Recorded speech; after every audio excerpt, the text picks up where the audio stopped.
They slid the envelope across the glass table like they were passing me crumbs. "Sign here," the HR rep said, her tone rehearsed. "We'll control the narrative." I didn't flinch, didn't argue. I just smiled, tucked the check into my jacket, and stood.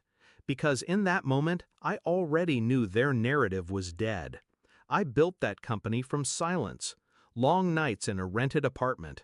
Code running on machines that overheated if I pushed too hard. I carried their infrastructure on my back before anyone believed in it.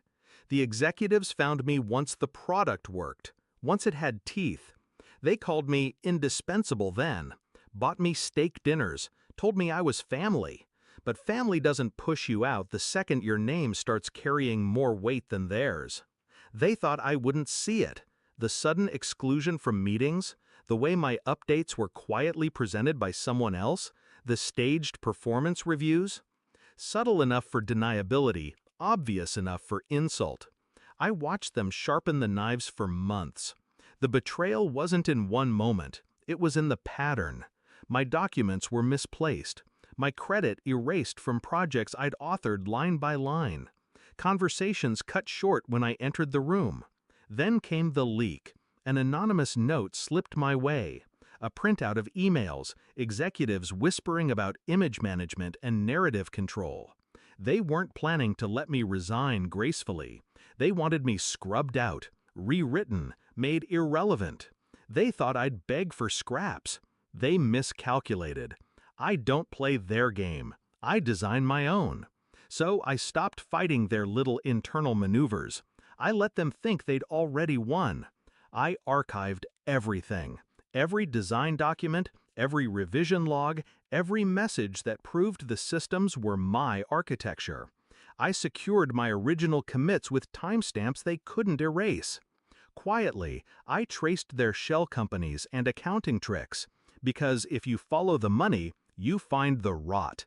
And then I built something they couldn't anticipate: silence. I vanished from their radar, showed compliance, gave them nothing. I smiled when HR handed me my final check, but beneath the smile, I had already loaded the first round. Companies live and die not by truth, but by perception. They wanted to control the narrative? Fine. I'd give them one they couldn't spin. I drafted a clean, documented dossier. Technical evidence proving not just my authorship, but their mismanagement. Risk exposures, unpatched vulnerabilities, compliance failures. Everything the investors didn't know, but absolutely should. I timed the release. I knew their quarterly investor call was coming. And I knew one thing about powerful men in tailored suits: they fear silence more than anything.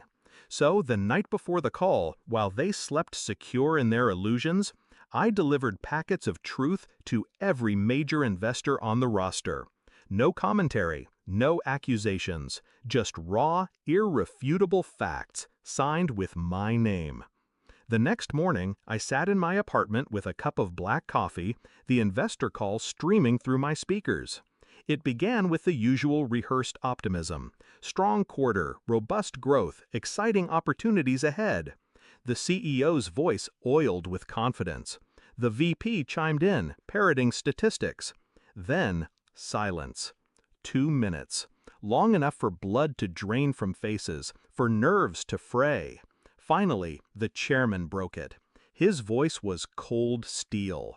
"Can someone please explain," he asked, each word deliberate, "why our lead investors received detailed evidence of intellectual property theft, compliance breaches, and financial manipulation?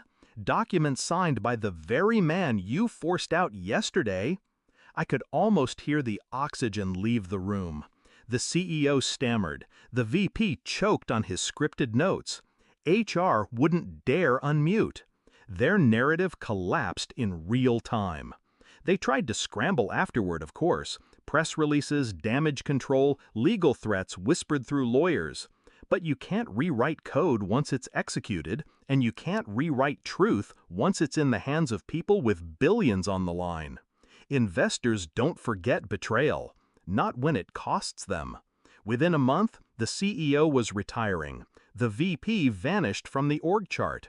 HR went silent. And me? I didn't need to gloat. I didn't need headlines. I just needed that one moment, hearing the chairman's question cut through their arrogance like a blade.